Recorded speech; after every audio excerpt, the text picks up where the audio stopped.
من الشیطان الرجیم بسم اللہ الرحمن الرحیم یا ایہا الناس اعبدوا ربکم الذی خلقکم والذین من قبلکم لعلکم تتقون صدق اللہ العظیم۔ ارشاد باری تعالی ہے، یا ایہا الناس، اے لوگو، اعبدوا ربکم الذی خلقکم، تم اپنے اس رب کی عبادت کرو جس نے تمہیں پیدا فرمایا،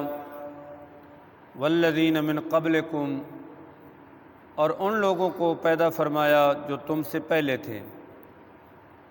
لعلکم تتقون، تاکہ تم متقی اور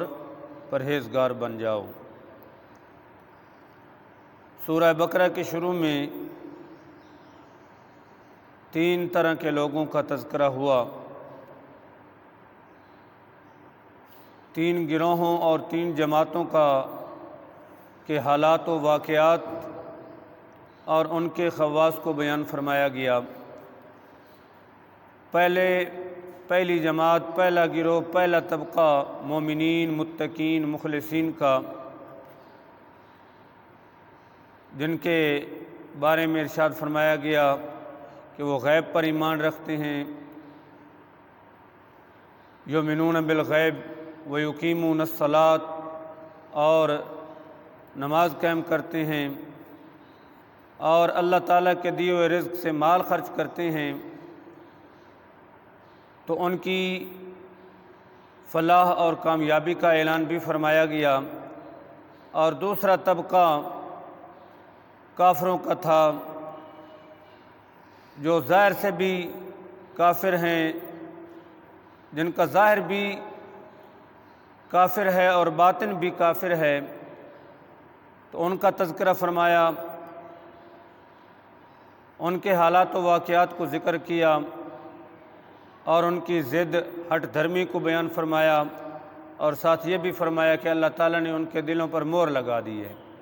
اور تیسرا طبقہ جو منافقوں کا تھا، جن کا ظاہر تو مسلمانوں والا تھا اور باطن جو تھا وہ کافروں والا تھا، اندر سے وہ کافر تھے، تو اللہ رب العزت نے بڑی تفصیل سے ان کے حال کو بیان فرمایا اور ان کی منافقانہ چالوں سے پردہ اٹھایا۔ اب یا ایھا الناس کے ذریعے ہر طبقے کے لوگوں سے ارشاد فرمایا، چاہے وہ مومنین ہیں، متقین ہیں، پرہیزگار ہیں، یا کافر ہیں، یا منافق ہیں، سب اللہ کی مخلوق ہیں، تو خالق کائنات نے ارشاد فرمایا، یا ایھا الناس، اے لوگو۔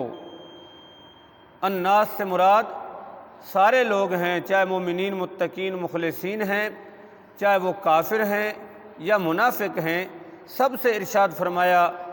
الناس کے ذریعے کہ اے لوگو، اپنے رب کی عبادت کرو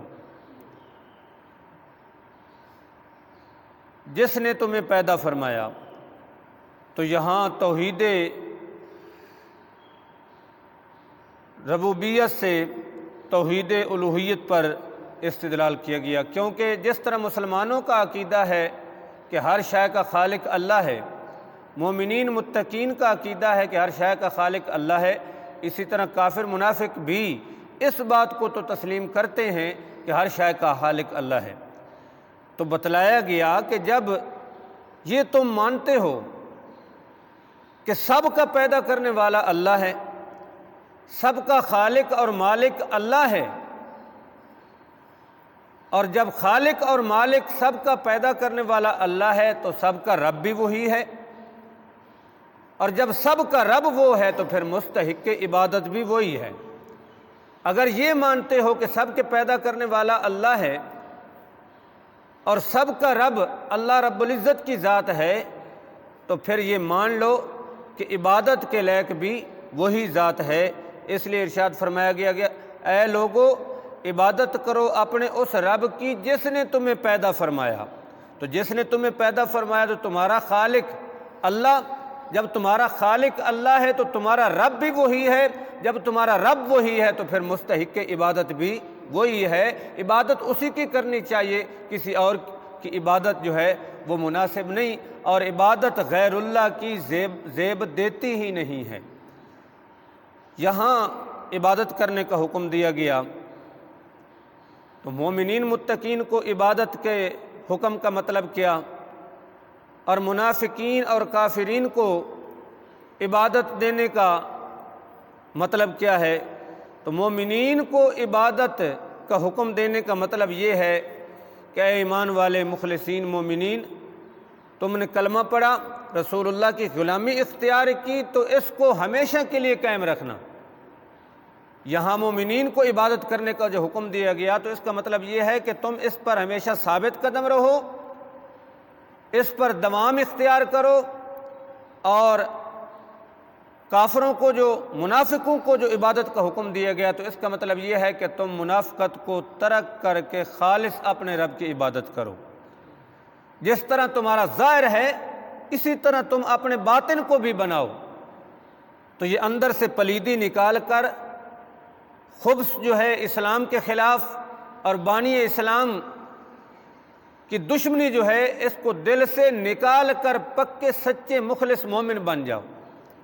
اور کافروں کو جو عبادت کا حکم دیا گیا تو اس کا مطلب یہ ہے کہ تم پہلے ایمان لاؤ اور پھر اس کے بعد اپنے رب کی عبادت کرو۔